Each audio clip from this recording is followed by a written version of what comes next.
بيبتدي الفيلم بجيسيكا وهي بتلم عفش بيتها عشان هتنقل لبيت جديد في مكان تاني تسكن فيه، وانها توصل خلال 4 أيام. وبتتحرك بعربيتها وفي الطريق وفي طريقها بتقابل جيب اسود ماشية قدامها ببطء وحاولت تعديها، لكن في عربية نقل قدامها كانت هتتصدم بيها، لكن لحسن الحظ قدرت تعدي من غير ضرر. وفي طريقها بتلاقي بنزيمة وبتقف وبتعبي بنزين، وبتتصل بوالدها وبتقول له انها مسافرة وبتسلم عليه. وفجأة بتدخل الجيب السوداء البنزينة وبتشوفها جيسيكا وبتعرف ان في حد بيراقبها، وبتتحرك بسرعة وبتقف في فندق عشان تنام فيه. وبتتصل بيها والدتها وما بتردش عليها بسبب المشاكل اللي بينهم، وبتتفرج على صورها وهي مع جوزها المتوفي وبتعيط. بعدها بتنام وتاني يوم بتركب عربيتها عشان تتحرك، لكن بيجي شخص غريب وبيقول لها انه اسمه جاك وانه صاحب الجيب السوداء، وبيعتذر على اللي عمله في الطريق وانه كان مشغول بالتليفون، وسألها عن اسمها ويتمنى ليها رحلة سعيدة وسابها ومشي.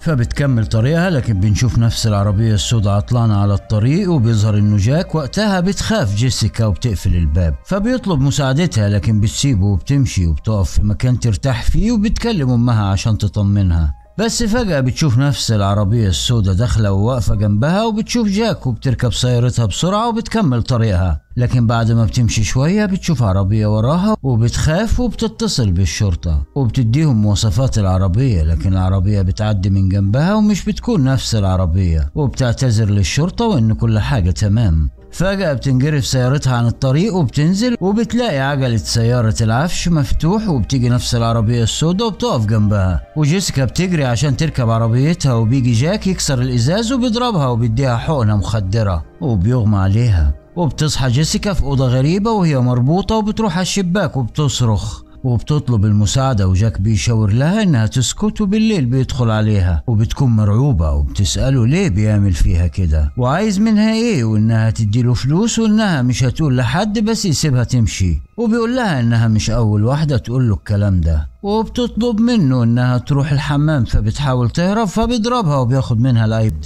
وبيشوف فيديوهات هي وجوزها وبيسأل عن جوزها، فبيعرف انه ميت وبيسألها ازاي، فبتقول له انتحر بمسدس وبيسيبها ويمشي. تاني يوم بتصحى بتحاول تخرج وبتشوف من فتحة الباب ان المفتاح في الباب من بره، وبتحاول انها تطلعه وبتلاقي مسمار على الحيطة وبتقدر تفكه، وبتحط قماشة وبتزق المفتاح وبيقع وبتسحبه وبتفتح وبتخرج من الأوضة. ولما بتشوفه جاي بتستخبى وتليفونه بيرن وبيكلم مراته وبنته وبيطمنهم عليه، وبينزل تحت. وقتها هي بتهرب بره البيت بسرعة وبتجري في الغابة، وهو كمان بيعرف انها هربت وبيجري وراها عشان يلحقها، وبتتعثر وبتنجرح في رجليها وبتكمل جري وبتلاقي شلال قدامها وبتنط في الشلال، وبتبعد وبتمشي وهي مجروحة في رجلها، وبتاخد خشبة وبتسند عليها، وبتسمع صوت حد بيتحرك فبتستخبى ورا شجرة وبتضربه بالعصاية، لكن بيكون صياد وبتطلب منه المساعدة، وانها هربانة من واحد خطفها وطلبت منه الموبايل وانه يتصل بالشرطة،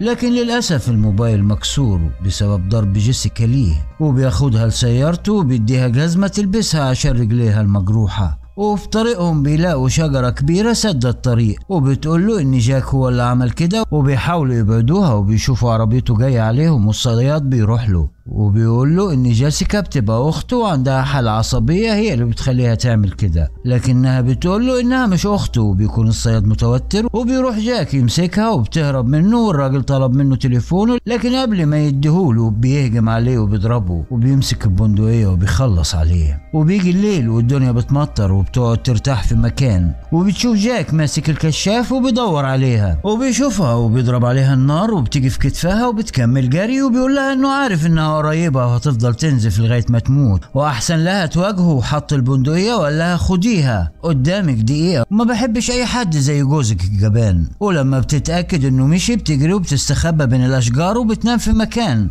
وبالنهار بتحاول تكمل في المشي وانها ممكن توصل لحاجة. وبتمشي شوية وبتشوف العربية بتاعت جاك وهو نازل ومع جثة الصياد، وبيكون مجهز قبر علشان يدفنه. وقتها بتروح جيسيكا عند العربية بهدوء، بس المفاتيح مش فيها، وبتلاقي التليفون وبتاخده وبتقعد في شنطة العربية، وهو بيركب وبيتحرك بالعربية وبتتصل بالطوارئ في التليفون، بس كانت موطية صوتها والشرطة مش سامعاها، وطلبت من الشرطة تتعقب المكالمة. وقتها الراجل بيقف يدور على تليفونه وبيبص في المراية وبيكون شاكك ان في حد وراه، لكن جيسيكا بتقوم مرة واحدة وبتضربه بالحديد على دماغه، وهو بيتحرك بالعربية بسرعة وبتخنقه وبتقدر تضربه في ايده، وقتها العربية بتنقلب وبتخرج من العربية وهي تعبانة وشافت الطيارة فوق منها وقامت تكمل مشي. وخرج جاك وراها وبتوصل لمكان وبتكلم مرات جاك وبتقول لها ان جوزك خاطف وقاتل. وقتها بيوصل جوزها الخاطف وبتفتح السبيكر وبتخليه يسمع صوت مراته،